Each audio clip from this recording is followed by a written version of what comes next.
मित्रों, हम सब ने भक्ति में लीन मनुष्य को गरीबी और कष्ट झेलते देखा ही होगा। वहीं दूसरी तरफ मांस, मदिरा और दूसरों को बुरा कहने वाले मनुष्य इस धरती पर सुख भोगते नजर आते हैं, जिन्हें देखकर हमारे मन में ये सवाल उठता है कि आखिर क्यों भगवान हमेशा अपने भक्तों की ही परीक्षा लेते हैं। तो आज की इस वीडियो के माध्यम से हम आपको बताएंगे कि महर्षि व्यास के अनुसार पापी मनुष्य के सुखी रहने के कारण क्या हैं। तो नमस्कार मित्रों, और स्वागत है आप सभी का द डिवाइन टेल्स पर एक बार फिर। मित्रों, बात जब भी भक्ति की आती है तो सबसे पहले किसी का नाम याद आता है तो वो है शबरी और सुदामा का।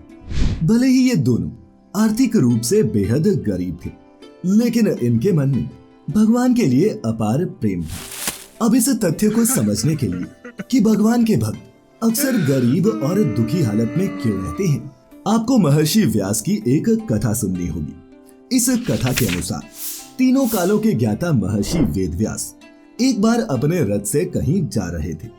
बीच रास्ते में उन्हें एक कीड़ा बहुत ही तेजी से भागता नजर आया। इस पर उन्होंने कीड़े से इतनी तेजी से भागने का कारण पूछा। कीड़े ने भी बड़ी ही विनम्रता से उन्हें उत्तर दिया कि मुनिवर, एक बड़ी बैलगाड़ी इसी ओर आ रही है। अगर मैं भागा नहीं तो मैं निश्चित तौर पर बैलगाड़ी के नीचे आ जाऊंगा, और यही वजह है कि मैं इतनी तेजी से दूसरी ओर भाग रहा हूं। कीड़े की ये बात सुनकर महर्षि व्यास ने कहा, ये तो बहुत ही सौभाग्य की बात है। तुमने तो एक कीड़े की योनि में जन्म लिया है। अगर तुम बैलगाड़ी के नीचे आकर मर जाते हो तो इससे तो तुम्हें इस योनि से मुक्ति मिल जाएगी। उन्होंने कहा कि अगर मनुष्य मृत्यु से डरे तो वो उचित है, किंतु तुम तो एक कीट हो, तो फिर इस तुच्छ शरीर को छोड़ने से तुम भयभीत क्यों होते हो।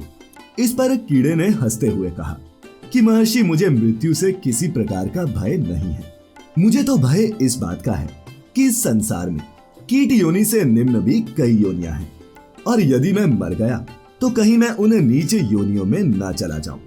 इसीलिए मैं भाग रहा हूं, क्योंकि मुझे दूसरी किसी भी योनि में जन्म लेने से भय लगता है। कीड़े की ये बातें सुनकर व्यास जी ने कहा कि कीड़े, तुम्हें भयभीत होने की कोई जरूरत नहीं। जब तक तुम ब्राह्मण योनि में जन्म नहीं ले लेते तब तक मैं तुम्हें दूसरी सभी योनियों से छुटकारा दिलाता रहूंगा। महर्षि व्यास की ये बातें सुनकर कीड़ा रुक गया और उसने महर्षि व्यास के रथ के नीचे आकर प्राण दे दिए। इसके बाद उस कीड़े ने पहले कौवा और फिर सियार की योनि में जन्म लिया। इस दौरान महर्षि व्यास ने जाकर न सिर्फ कीड़े को उसके पूर्व जन्म के बारे में बताया, बल्कि उसे इन दोनों योनियों से भी छुटकारा दिलाया। कीड़े ने ऐसी ही कई दूसरी योनियों जैसे पक्षी, गधा और चांडाल में भी जन्म लिया, और इस दौरान भी महर्षि व्यास ने जाकर उसे दर्शन दिए और इन सभी योनियों से मुक्त किया। फिर कुछ सालों में उस कीड़े ने अंत में मनुष्य यानी कि ब्राह्मण योनि में जन्म लिया, और जब वो 5 साल का हुआ तब व्यास जी ने पुनः आकर उसे उसके पिछले सभी जन्मों को याद कराया, और उन्होंने उस बालक के कानों में सिद्ध सारस्वत मंत्र का उच्चारण किया, जिसके प्रभाव से वो बालक बिना पढ़े ही चारों वेदों, शास्त्रों और धर्म का ज्ञाता बन गया। इसके बाद महर्षि व्यास ने बालक को आदेश दिया कि वो कार्तिकेय के क्षेत्र में जाए, जहां नंदभद्र नाम का एक व्यक्ति तप कर रहा है। व्यास जी ने बालक को ये भी बताया कि नंदभद्र को इस बात की शंका है कि आखिर क्यों पापी मनुष्य सुखी देखे जाते हैं। महर्षि के आदेश का पालन करते हुए बालक नंदभद्र के पास पहुंचा, और उसकी शंका को दूर करते हुए उसने कहा कि पापी मनुष्य का सुखी रहने का कारण बहुत सरल है। हमारा ये जन्म कैसा होगा, हम सुखी रहेंगे या फिर दुखी, हम गरीब होंगे या अमीर, ये सब हमारे पूर्व जन्मों के कर्मों पर ही निर्भर करता है।